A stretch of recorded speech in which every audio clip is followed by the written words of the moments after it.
ഒരു സമഭുജ സാമാന്ത്രികത്തിൻ്റെ വികർണങ്ങൾ 8 centimetre 6 centimetre ഒരു വശത്തിന് നീളം കാണുക. നമുക്ക് സമഭുജ സാമാന്ത്രികത്തിൻ്റെ വികർണങ്ങൾ തന്നിട്ടുണ്ട് 8ഉം 6ഉം ഒരു വശത്തിന് നീളം കാണണം. സമഭുജ സാമാന്ത്രികത്തിൻ്റെ ഏകദേശ ചിത്രം വരച്ചിട്ടുണ്ട്. സമഭുജ സാമാന്ത്രികത്തിൻ്റെ ഏകദേശ ചിത്രം, അതായത് സമഭുജം എന്ന് പറഞ്ഞാൽ 4 വശങ്ങൾ തുല്യം. അത് എ ബിയും ബി സിയും സി ഡിയും എ ഡിയും ഈ 4 വശങ്ങൾ തുല്യമാണ്. പിന്നെ സമഭുജ സാമാന്ത്രികത്തിൻ്റെ അടുത്ത പ്രത്യേകത എന്താണ്? വികർണങ്ങൾ, അതായത് ഡയഗണൽസ് ഉണ്ടല്ലോ, ലംബ സമഭാജികളാണ്. സമഭുജ സാമാന്ത്രികത്തിൻ്റെ വികർണങ്ങൾ, അതായത് എ സിയും ബി ഡിയും ആണ് വികർണങ്ങൾ, ഡയഗണൽസ്, അത് ലംബ സമഭാജികളാണ്. അതായത് ഇത് രണ്ടും ലംബം എന്ന് പറയുന്ന അർത്ഥം ഈ ഓരോ കോണും, ഈ ഓൻ്റെ 4 പുറത്തുള്ള കോണുകളില്ലേ, ഓൻ്റെ 4 പുറത്തുള്ള ഓരോ കോണും 90 ഡിഗ്രി ആയിരിക്കും. അപ്പോൾ ഈ കോണ് ഏതാ? ബി ഒ സി എന്നുള്ള കോണ് 90 ഡിഗ്രിയാണ്. അപ്പോൾ ലംബ സമഭാജി. എന്താ സമഭാജി? ഈ വികരണവും പരസ്പരം സമമായി ഭാഗിക്കും. ഈ 2 വികരണങ്ങൾ പരസ്പരം സമമായി ഭാഗിക്കും.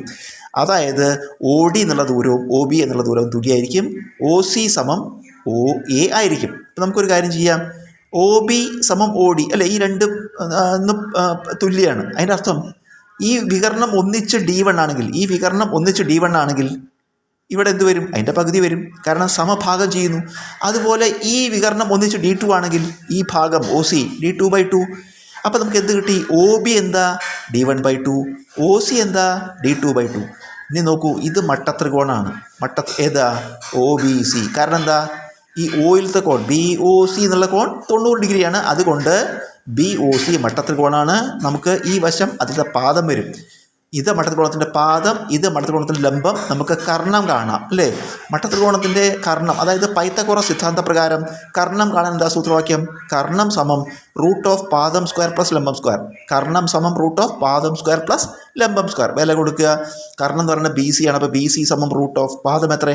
D1/2 ഹോൾ സ്ക്വയർ പ്ലസ് ലംബമോ D2/2 ഹോൾ സ്ക്വയർ സമം root of D1/2 whole square പറയുമ്പോൾ 2നും സ്ക്വയർ കിട്ടണം. അപ്പോൾ D1² 4 പ്ലസ് അതുപോലെ D2/2 ഹോൾ സ്ക്വയർ D2² 4. നമുക്കിത് രണ്ടും കൂടി കൂട്ടാം. കാരണം എന്താ? ഛേദങ്ങൾ തുല്യമാണ്. അപ്പോൾ നമുക്ക് D1² plus D2² whole divided by 4 root ചിഹ്നത്തിനകത്ത്.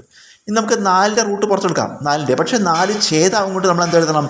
1/2 എഴുതണം. 4 ഛേദമാണ്. അപ്പോൾ 1/2 ഇൻറ്റു ബാക്കി root of D1² plus D2². 1/2 into root of, നമുക്ക് ഡയഗണൽസ് അറിയാം. ഡയഗണൽസ് ചോദ്യത്തിൽ തന്നിട്ട് 8 മാറും.